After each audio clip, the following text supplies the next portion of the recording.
Ils sont jaunes et plus très jeunes, vous les connaissez évidemment tous, ce sont les Simpsons. Mais connaissez-vous vraiment tout de la série? Restez écouter quelques anecdotes. Parce qu'on ne sait plus quoi consommer sur les plateformes du net, c'est le Flixtarien.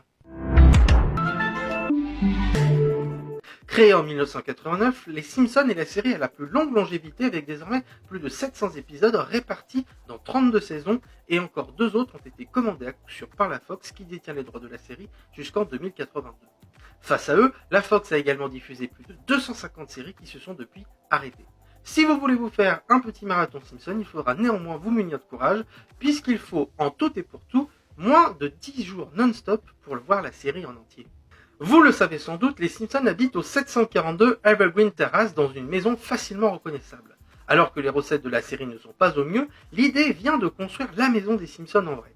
Elle fut donc fabriquée dans le Nevada en 1997.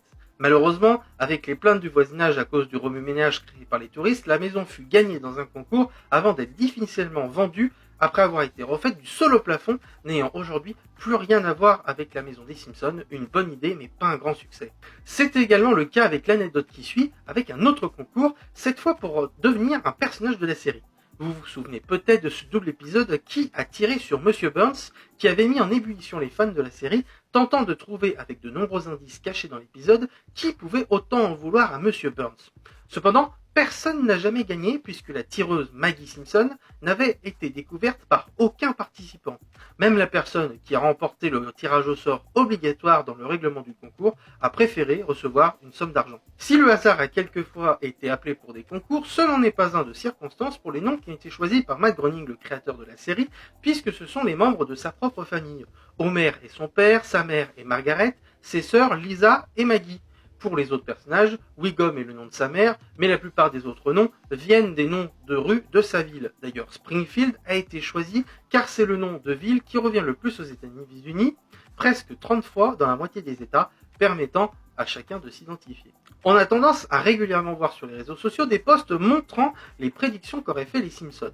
Comme on dit, si c'est marqué sur Internet, c'est peut-être vrai, mais c'est peut-être faux.